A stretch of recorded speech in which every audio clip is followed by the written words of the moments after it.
Apologético es relativo a la acción de hablar en defensa de alguien.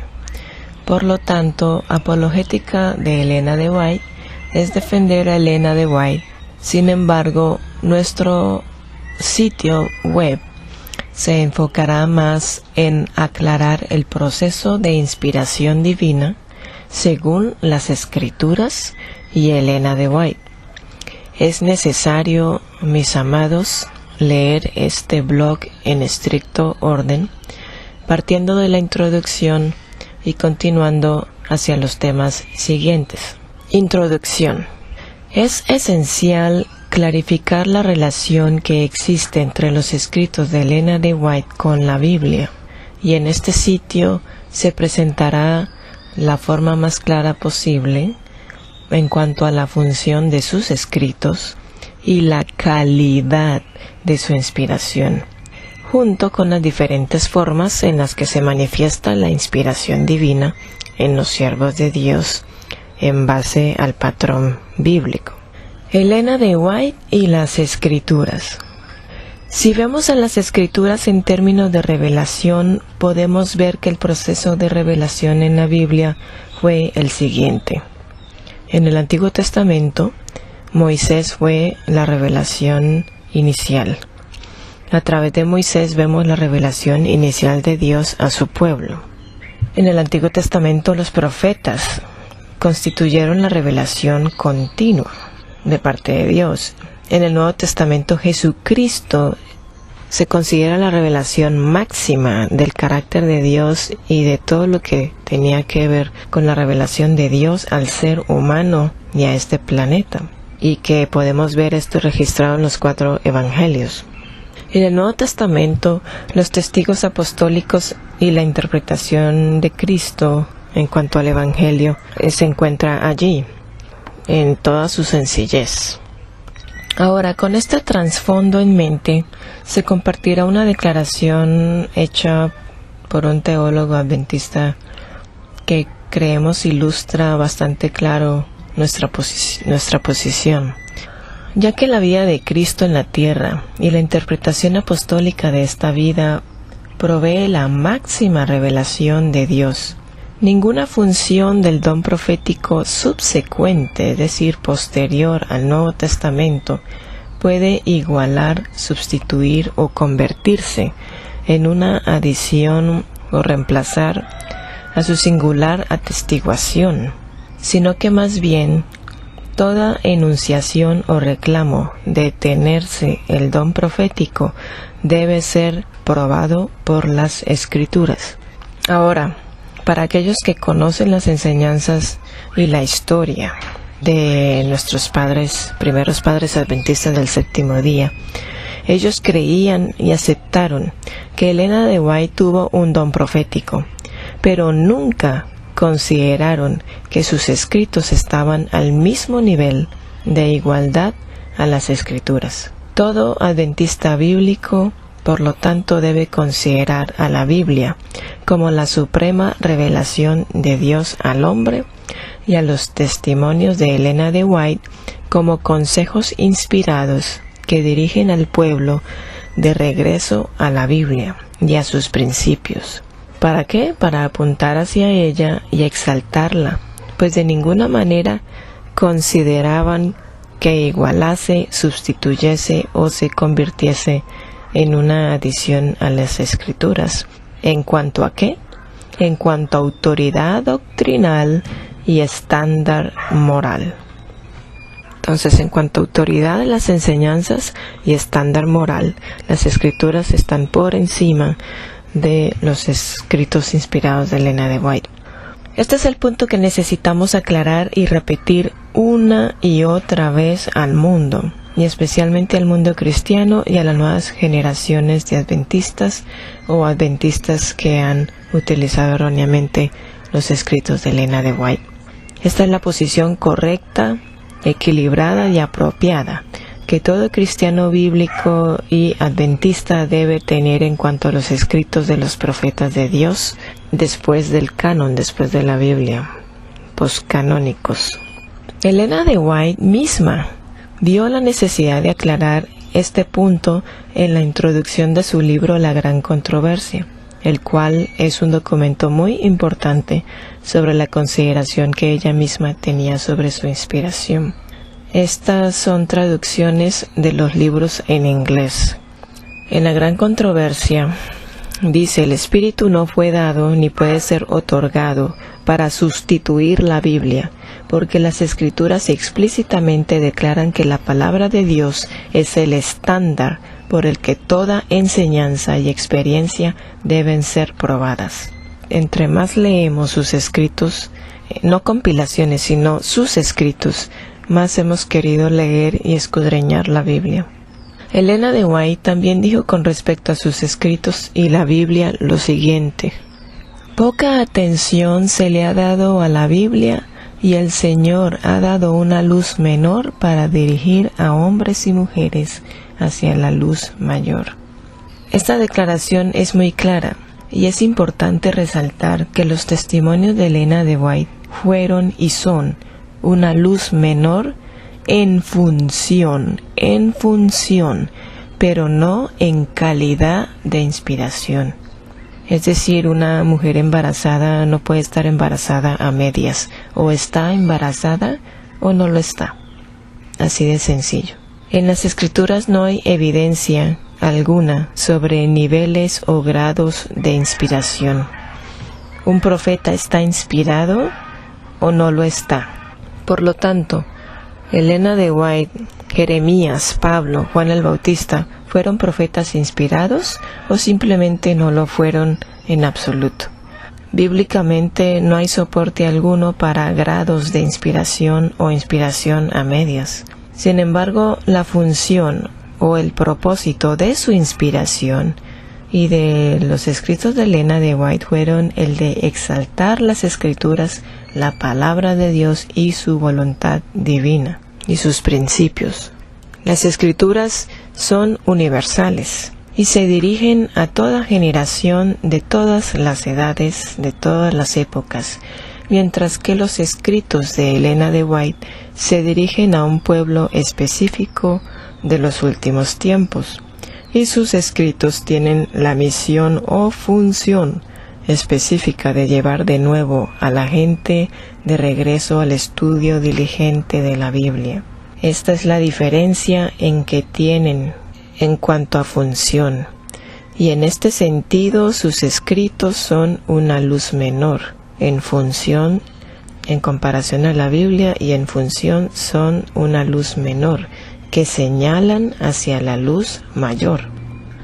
Así que antes de profundizar más, vemos que Elena de White sí recibió la misma inspiración que recibieron aquellos profetas o autoridades bíblicos. Es decir, en cuanto a calidad de inspiración, recibió esa misma inspiración como aquellos profetas bíblicos. Pero sus escritos no se igualan con la Biblia en cuanto a autoridad doctrinal, pues ella vio y consideró la autoridad de sus escritos en subordinación a la autoridad bíblica. Elena de White y las Escrituras. Ahora, con estas aclaraciones, mis amados hermanos y hermanas, adentrémonos un poco más en el campo de revelación e inspiración. Las definiciones pueden ser peligrosas, pues estamos tratando con un misterio el cual no puede ser encapsulado en una definición humana, pues desafía las definiciones. Sin embargo, una explicación en lugar de una descripción nos ayudará a entender la naturaleza dinámica de este proceso, pues es un milagro, es un misterio, y por lo tanto removamos de nosotros nuestro calzado, figurativamente hablando, pues estamos en lugar sagrado. Revelación. Esto hace referencia a la transferencia directa de información de Yahweh al ser humano y usualmente involucra una visión, un sueño o una voz. Inspiración. Este es un término más general puede incluir una revelación, pero aunque una revelación siempre consiste de nueva información, por lo menos para el individuo que la recibe, la inspiración no tiene que constituirse de una nueva idea. Alguien puede estar inspirado a hacer un sermón sobre algo que acaba de leer, o compartir algo con la iglesia que estaban pensando ya por un tiempo. La inspiración involucra pensamientos, pero no requiere de una visión o de una voz específicamente. Sin embargo, la inspiración incluye las revelaciones, como podemos ver en este gráfico. Ahora, iluminación. Este es un entendimiento de un nuevo concepto o enseñanza.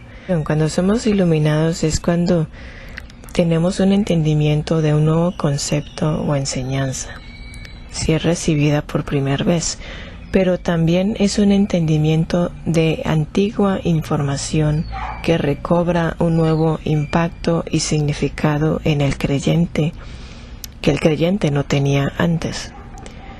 Todo creyente que tiene el Espíritu de Cristo en él como consecuencia de su nuevo nacimiento y tiene una relación con Dios, experimenta esta capacitación divina de entendimiento cuando éste ora por sabiduría y dirección de lo alto.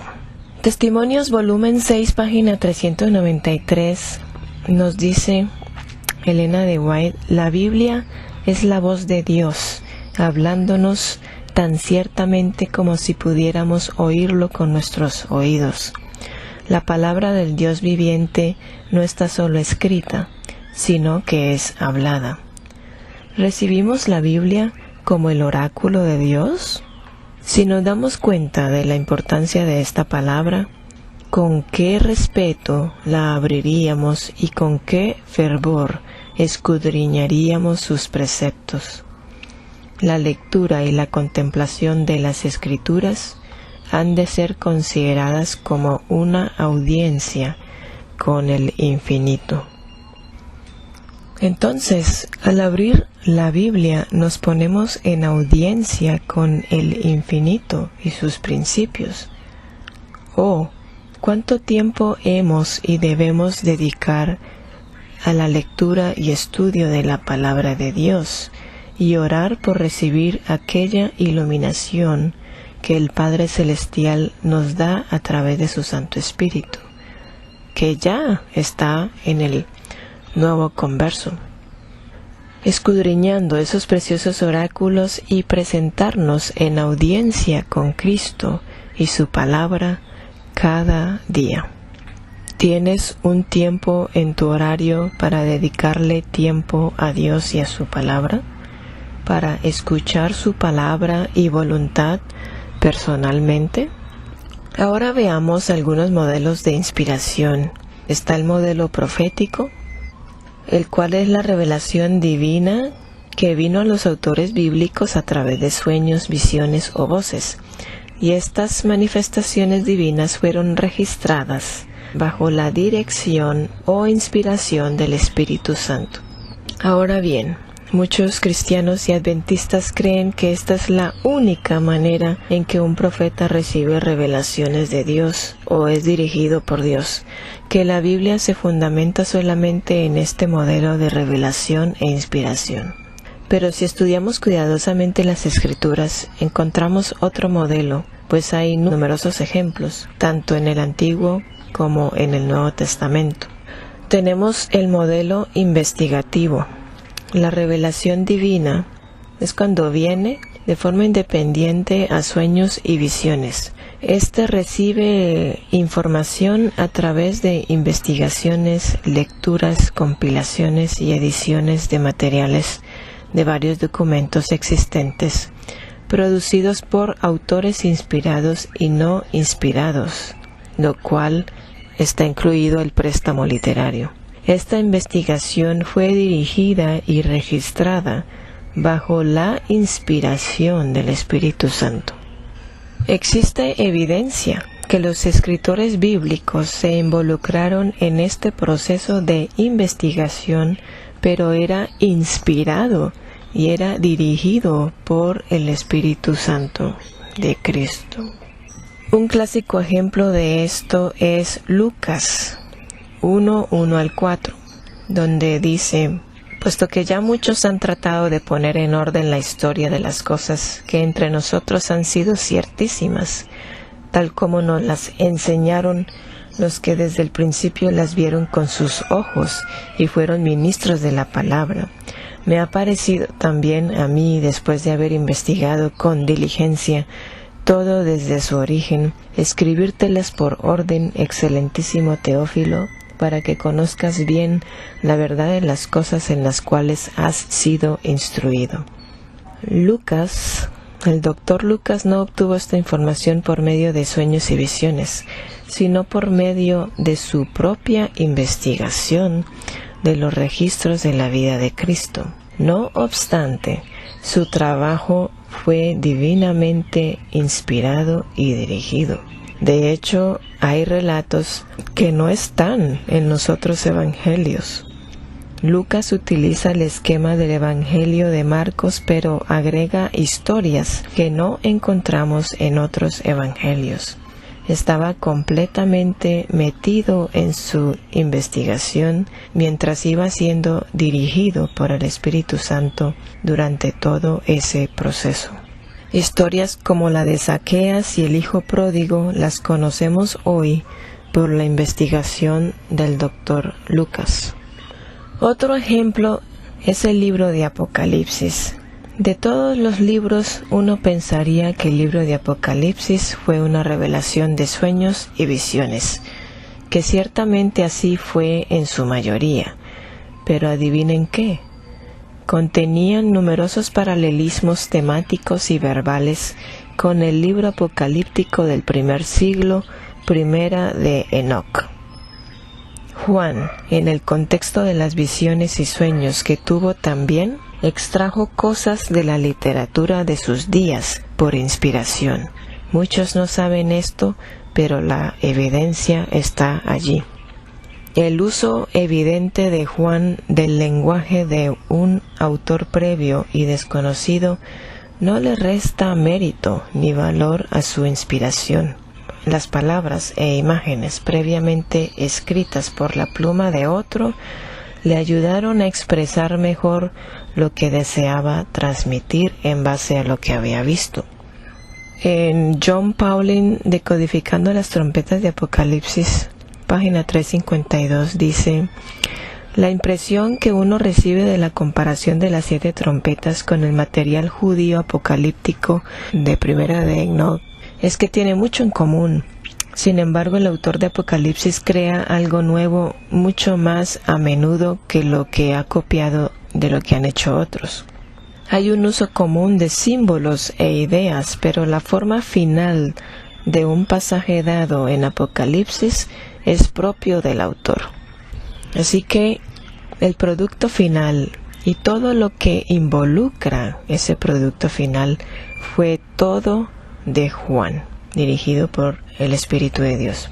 Así, el entendimiento bíblico de la inspiración incluye ambos modelos, ambas formas, los modelos proféticos e investigativos de revelación e inspiración.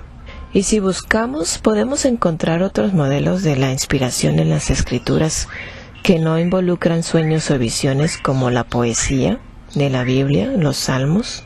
Es fascinante. La inspiración es un proceso polifacético en las Escrituras. Y aún así, todo en su producto final, las palabras de hombres, transmite la mente del verbo, es decir, comunican la mente y la voluntad del verbo, la palabra de Dios. Es un proceso extraordinario. Ahora vayamos a las declaraciones de Elena de White en cuanto a la inspiración.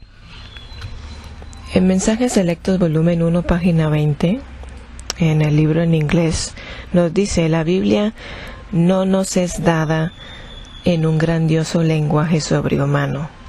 Jesús tomó la humanidad a fin de llegar hasta donde está el hombre. La Biblia debió ser dada en el lenguaje de los hombres. Todo lo que es humano es imperfecto. Diferentes significados se expresan con la misma palabra. No hay una palabra para cada idea distinta. La Biblia fue dada con propósitos prácticos, ¿sí? Así que la mismísima Biblia fue dada con propósitos prácticos en el lenguaje de los hombres para comunicarse Dios con ellos. Entonces, un solo pensamiento o una sola idea puede expresarse en diferentes configuraciones de palabras. Esto lo vemos en la Biblia. Cuando un escritor bíblico expresa una idea de cierta forma y otro escritor expresa la misma idea o pensamiento o evento de otra forma, se expresa el mismo pensamiento pero con diferentes palabras. Una de las mayores razones por las que críticos de Elena de White se han alejado de los testimonios y de la fe adventista original es porque cuando estuvieron dentro de la iglesia adventista tuvieron desde el principio una posición errónea sobre la inspiración y su función. Creyeron erróneamente que las palabras verbales de Elena de White eran divinamente dictadas de lo alto. La inspiración divina consiste en la inspiración de pensamientos y revelación de imágenes y símbolos, por lo que las palabras verbales y humanas no son ni fueron directamente reveladas, a menos que Elena de White dijese: el ángel me dijo tal cosa, pero en general no. Mensajes Selectos, volumen 1, página 20, nos dice Elena de White: la Biblia no nos es dada en un grandioso lenguaje sobrehumano. Jesús tomó la humanidad a fin de llegar hasta donde está el hombre. La Biblia debió ser dada en el lenguaje de los hombres. Todo lo que es humano es imperfecto. Diferentes significados se expresan con la misma palabra, pero no hay una palabra para cada idea distinta. Sobre todo, ella se está refiriendo a su propio idioma, el inglés. La Biblia fue dada con propósitos prácticos. Así que si con el inglés, que fue el propio idioma en el que escribió Elena de White, hay que tener mucho más cuidado con las traducciones. Mensajes Selectos, volumen 1, página 21. La Biblia está escrita por hombres inspirados, pero no es la forma del pensamiento y de la expresión de Dios. Es la de la humanidad. Sí, entonces la Biblia, nos dice Elena de White, está escrita por hombres inspirados, pero no es la forma del pensamiento y de la expresión de Dios. Es la de la humanidad. Dios como escritor no está representado. Con frecuencia los hombres dicen que cierta expresión no parece de Dios, pero Dios no se ha puesto a sí mismo a prueba en la Biblia por medio de palabras de lógica y de retórica y de literatura. No, los escritores de la Biblia eran los escribientes, eran los escribas de Dios, no eran su pluma. Sí, entonces los escritores de la Biblia no eran la pluma de Dios, como en el sentido de que Dios los controlaba y escribía y que Dios fuera el que escribiese a través de ellos. No. Los escritores de la Biblia eran los escribas de Dios, no su pluma. Considerad a los diferentes escritores. Así que este es el entendimiento que tenía Elena de White en cuanto a la inspiración. Aquí no hay tal cosa como revelación, inspiración o dictación verbal o mecánica. Mensaje Selecto, volumen 1, página 21, nos dicen: no son las palabras de la Biblia las inspiradas, sino los hombres quienes fueron inspirados. La inspiración no obra en las palabras del hombre ni en sus expresiones, sino en el hombre mismo, que está imbuido con pensamientos bajo la influencia del Espíritu Santo. Pero las palabras reciben la impresión de la mente individual. La mente divina es difundida. La mente divina es difundida. La mente y voluntad divina se combinan con la mente y voluntad humanas.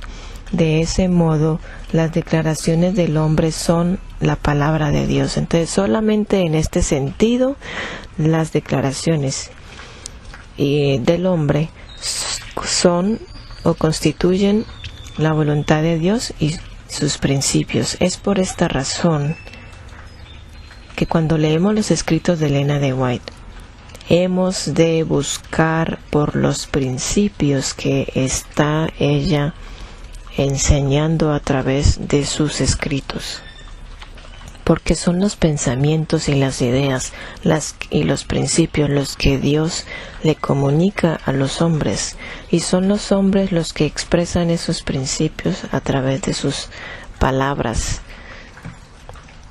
de sus propias palabras, que son dirigidas e inspiradas por Dios. Solamente en este sentido, las palabras o declaraciones de los hombres representan la palabra y voluntad divina.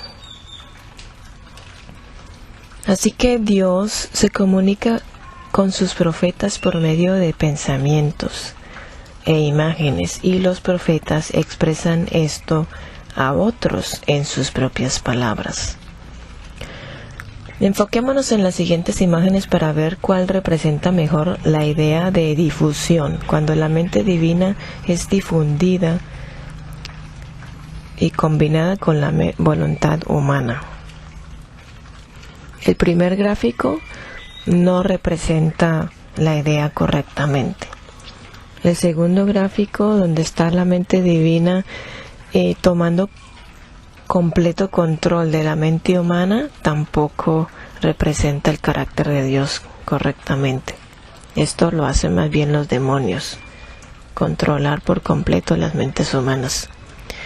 Y el tercer gráfico señalan a la mente divina y a la mente humana, pero por sí mismas. En cambio, en el cuarto gráfico vemos que el color azul, que representa la mente divina, y el color amarillo, que representa la mente humana, se combinan y hay como el color cambia, ¿no? El color amarillo cambia porque la mente humana está siendo inspirada y afectada y dirigida por la mente divina. Así que la mente divina es difundida por lo que penetra la personalidad humana, pero aún sigue siendo 100% divina y 100% humana. Este es un misterio y no creemos poder avanzar más que esto para explicarlo. Así que como resultado vemos elementos humanos en las escrituras, y aún así las palabras de los profetas y mensajeros de Dios representan la voluntad divina. De esta forma milagrosa es que Dios desciende al nivel humano. Un espíritu excesivamente crítico. A continuación vemos esta interesante cita de Elena de White. Algunos nos miran indignados y dicen: ¿no creen que debe haber habido algún error de copista o de traductor? Todo esto es probable, y aquellos que son tan estrechos de mente para vacilar por esto y tropezar en esta posibilidad o probabilidad, estarían también listos para tropezar en los misterios de la palabra inspirada, porque su débil mente no puede discernir los propósitos de Dios. Todos los errores no ocasionarán dificultad a un alma, ni harán que ningún pie tropiece, a menos que se trate de alguien que elaboraría dificultades de la más sencilla verdad revelada. Dios entregó a hombres finitos la preparación de su palabra divinamente inspirada. Esta palabra, distribuida en 2 libros, el Antiguo y el Nuevo Testamento, es el libro guía para los habitantes de un mundo caído, libro legado a ellos para que, mediante su estudio y la obediencia a sus instrucciones, ninguna alma pierda su camino al cielo. Entonces, son los que estudian las Escrituras y se familiarizan con sus principios y con el carácter de Cristo, los que no van a perder su alma en dirección o en su camino al cielo. Mensajes Selectos, volumen 1, página 16. Y Él, Dios, mientras presenta los peligros que se amontonan en los últimos días, no ha hecho idóneo a ningún hombre finito para desenredar los misterios ocultos, ni ha inspirado a ningún hombre o clase de hombres para emitir juicios en cuanto a lo que es inspirado y lo que no es. Cuando los hombres, con juicio limitado, encuentran que es necesario examinar versículos de la Biblia para definir lo que es inspirado y lo que no es, se han adelantado a Jesús para mostrarle un camino mejor que aquel en que nos ha conducido. Así que, como podemos ver, mis amados hermanos y hermanas, existen discrepancias en las Escrituras cuando relatan algún evento histórico o alguna otra cosa, pero estas no afectan en lo más mínimo la doctrina, la moraleja, ni los principios, ni las enseñanzas. No afecta la esencia contextual que nos revela la Biblia en su totalidad. Pues es por principios que nuestro Padre Celestial desea que modelemos nuestras vidas y conciencias. Es por medio de principios que Él desea que nuestras vidas sean modeladas y nuestras conciencias sean modeladas tras estos principios. Elena White también nos dice, Mensajes Selectos, volumen 1, página 17, tomo la Biblia tal como es, como la palabra inspirada. Creo en sus declaraciones, en una Biblia completa. Es muy similar a como los escritores del Nuevo Testamento y mensajeros de Dios de ese tiempo consideraron las Escrituras. ¿Qué dijeron? Toda la Escritura es inspirada por Dios y útil para enseñar, para redarguir, para corregir, para instruir en justicia. Es la única que nos instruye en justicia y en el carácter que hemos de representar, a fin de que el hombre de Dios sea perfecto, enteramente preparado para toda buena obra. Aquí Pablo se está refiriendo a las Escrituras del Antiguo Testamento, y el Antiguo Testamento también incluye algunos de estos elementos humanos y aparentes discrepancias, pero no afectó en lo más mínimo su inspiración, porque Pablo no se enfocó en esas insignificancias. ¿Por qué? Porque las enseñanzas, la moraleja, los principios del carácter de Dios eran claros. Pablo veía todo el cuadro, y es precisamente la posición que Elena de White tomó en cuanto a su propia inspiración. Ahora bien, la siguiente declaración toca un poco la historia adventista.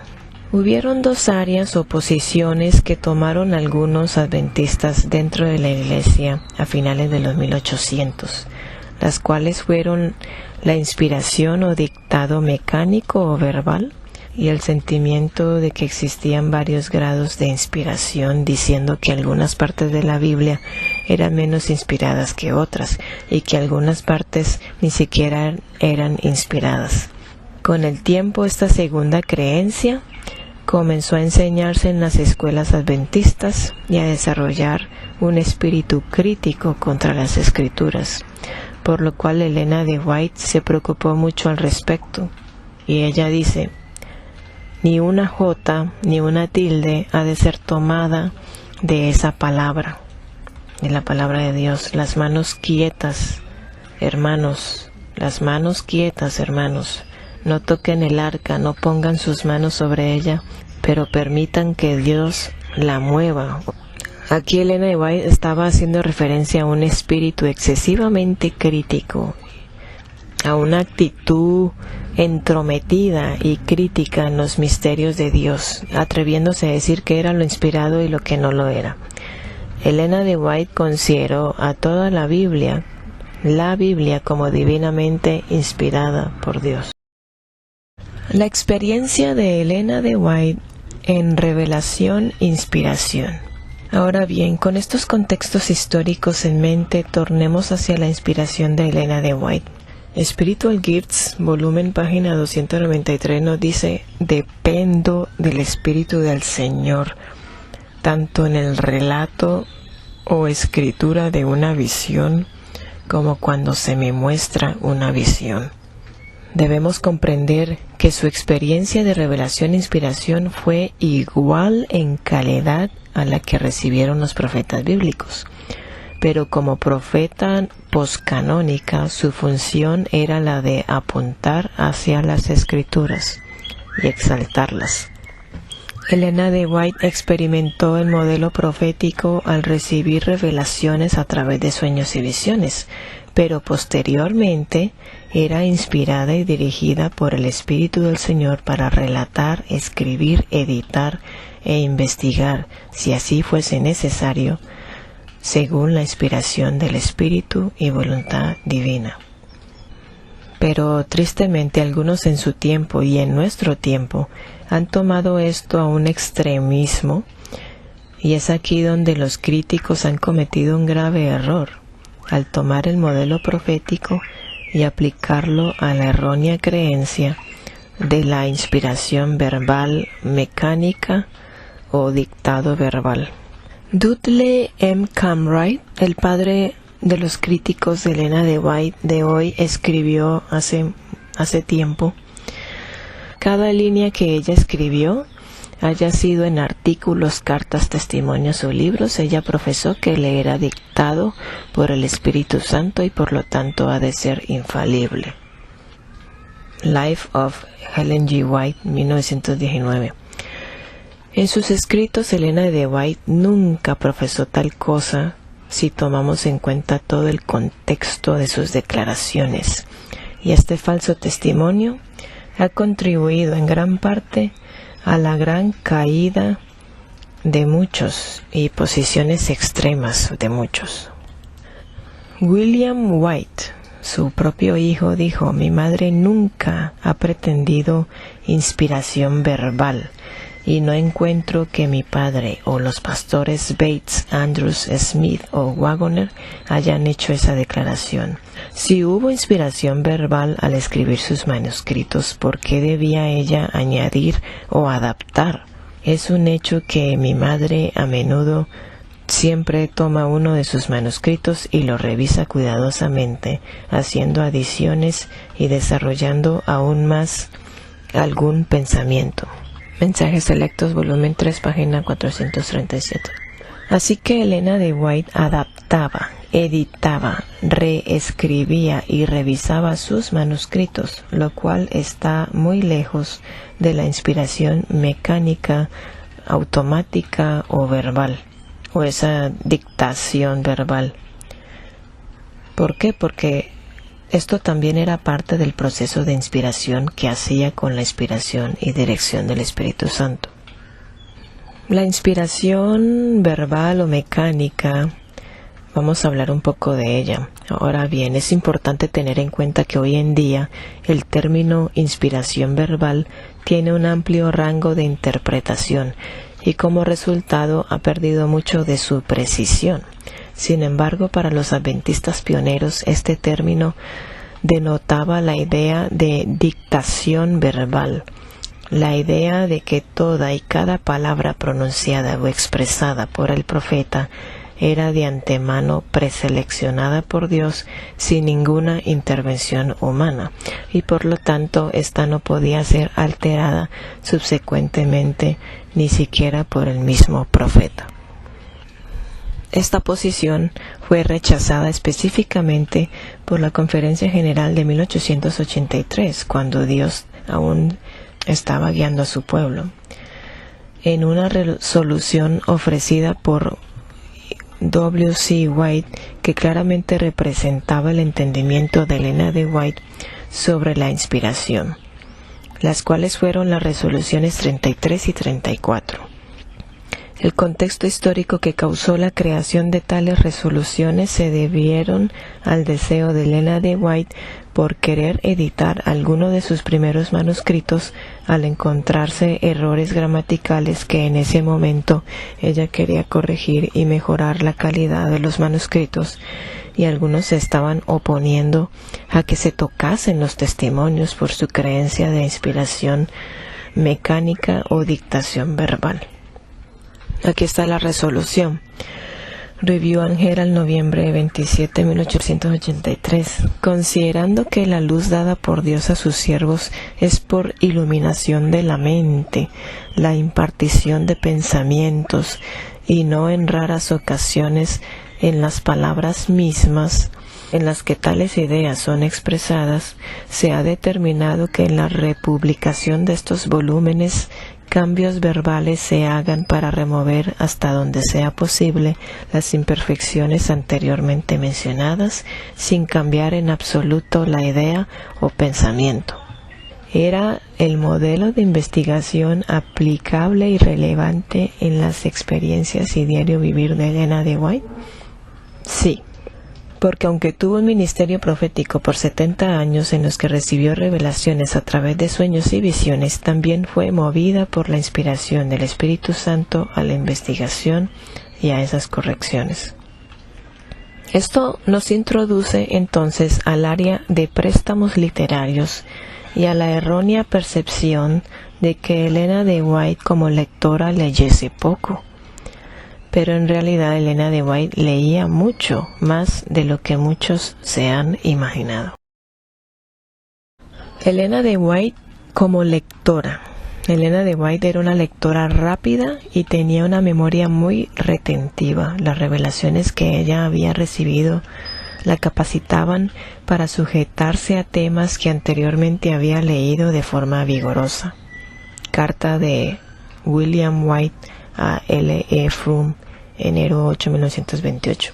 Cuando Elena de White murió en 1915, un inventario fue hecho de todas las cosas que poseía, incluyendo sus libros.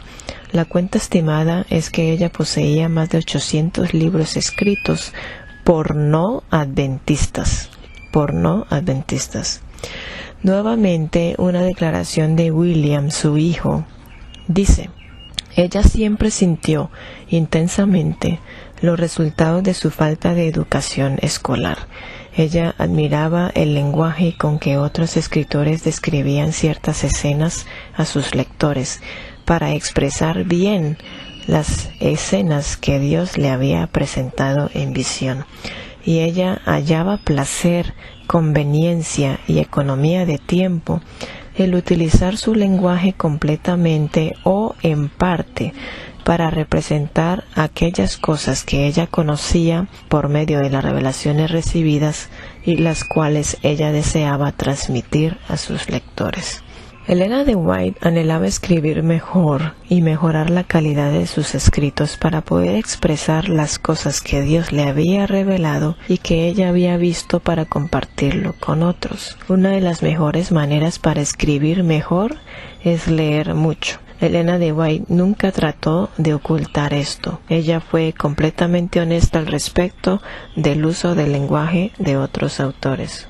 Nos dice William White: en su temprana experiencia, cuando ella estuvo extremadamente consternada por la dificultad de poner en lenguaje humano las revelaciones de verdades que se le habían impartido, a ella se le recordó el hecho de que toda sabiduría y conocimiento provenían de Dios, y le fue asegurado que Dios le concedería gracia y dirección. A ella le fue dicho que en la lectura de libros y periódicos religiosos ella encontraría preciosas gemas de verdad expresadas en un lenguaje aceptable, y que a ella se le concedería ayuda del cielo para reconocerlas y separarlas de la escoria del error con el que estuviesen asociadas. Aquí vemos entonces el modelo investigativo tomando parte después de las revelaciones recibidas para poderlas comunicar de forma aceptable y todo guiado por la inspiración del Espíritu del Señor. Carta de William White a L. E. Fromm, 1934, dice: era extraordinario que en su lectura y exploración de libros su mente era dirigida a los libros más útiles y a los pasajes más idóneos contenidos en esos libros. Ocasionalmente ella le mencionaba a mi padre y en mi presencia su experiencia de ir siendo dirigida en la examinación de un libro que nunca había visto antes y su experiencia en abrirlo en ciertos pasajes que le ayudaban a describir aquello que ella había visto y deseaba presentar. Jerry Moon dice: la información que Elena de White obtenía de fuentes no inspiradas siempre fueron subordinadas a la inspiración que ella recibía de revelaciones directas. Cuando ella prestaba palabras y frases de fuentes secundarias, ella las modificaba para que representasen su entendimiento inspirado, el cual frecuentemente difería significativamente del autor del cual había prestado. Y que con respecto al reconocimiento y acreditación que Elena de White le da a Dios como la fuente de sus mensajes inspirados, pues los críticos utilizan esto para decir que Elena de White fue deshonesta por hacer esto. Y aunque es una buena pregunta, hemos de recordar que aunque las visiones de la señora White fueron una forma particularmente dramática en la que Dios se comunicaba con ella, ellas no constituían la única forma de inspiración divina, fuese en su caso o en el de la Biblia. Ron Gravel Insight, mayo 19, 1981, página 10, dice: aunque sus visiones provenían de una fuente básica de información, el Espíritu Santo también podía guiarle e impresionarle en sus prédicas, lecturas y conversaciones. Al ser sensible a las instrucciones de Dios por toda una vida de experiencia en la obra, estudio cuidadoso y diligente de la Biblia, y repetidas visiones, ella era sensible a la verdad de Dios cuando hallaba la verdad en los manuscritos de otros. En tales casos ella le daba crédito directamente a Dios y no a la fuente secundaria por la que la verdad de Dios le era mediada a ella. Elena de White en carne y hueso. ¿Quién fue? La persona y vida de Elena de White se resume muy bien en las palabras de uno de los líderes de la Iglesia Adventista del Séptimo Día de su época, que trabajó con ella en la mayoría de su carrera ministerial. Arthur G. Daniels, presidente de la Conferencia General de 1901-1922, trabajó junto con Elena de White tanto en Estados Unidos como en Australia y escribió unas semanas antes de su muerte una conclusión para una gran obra escrita titulada El perdurable don de profecía, 1936. Y él antes de morir dijo: en este presente año de nuestro Señor, 1935, Ellen de White ha estado descansando por 20 años mientras yo he estado trabajando duramente. Tuve 23 años de directa observación de su trabajo de toda la vida. Desde su muerte hasta ahora tengo 20 años adicionales en los que he reflexionado y estudiado su vida y frutos. Ahora, en una edad avanzada, tengo la compulsión de expresar solamente la sobria y honesta verdad. Puedo decir que es mi profunda convicción que la vida de la señora White trasciende mucho más las vidas de aquellos que he conocido o con quienes me he relacionado. Ella fue uniformemente agradable, alegre y valiente. Nunca fue descuidada, frívola y en ningún modo fue ordinaria en conversación ni en modo de vida. Ella fue la personificación de un serio fervor y fidelidad en cuanto a las cosas relacionadas al reino. Nunca la escuché jactarse del don benévolo que Dios le había otorgado o de los maravillosos resultados de sus esfuerzos. Ella sí se regocijaba en los frutos, pero para darle toda gloria a aquel que los había provocado a través de ella. Estoy consciente de que estas son solemnes declaraciones, pero ellas surgen de la más profunda convicción y juicio más sensato que puedo dar.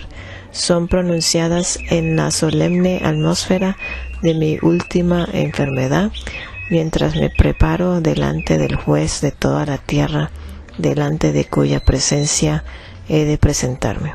Así que esta es y fue la verdadera Elena de White en carne y hueso. No es de extrañar que los críticos también han usado declaraciones de Daniels para sacarlos de contexto y atacar negativamente a Elena de White.